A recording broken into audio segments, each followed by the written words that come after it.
Thank you for contacting me regarding your bankruptcy.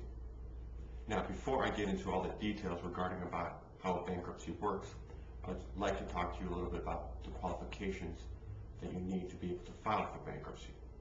First, you do not need a Social Security number. An ITN number or an individual taxpayer number is sufficient. You must be an Arizona resident.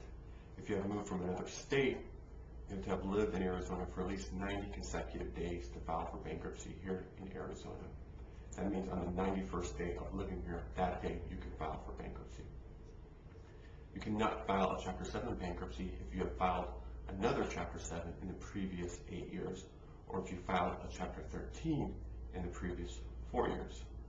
To file a Chapter 7 bankruptcy, you must be current on your previous 3 years tax filings, and for Chapter 13, you must be current on your previous 4 years tax filings.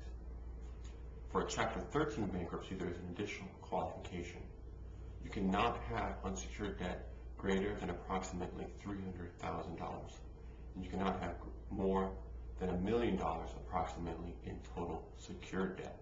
Secured debt would include things like home mortgages and car loans. Now, the most common question we receive is, should I do a Chapter 7 bankruptcy or should I do a Chapter 13 bankruptcy?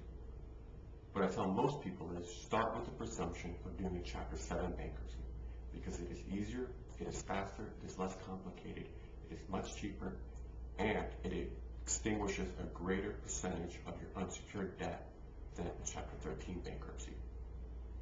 You should only really consider doing a Chapter 13 bankruptcy if the court forces you to do one under the means test, or if you have a house that you are desperate to save.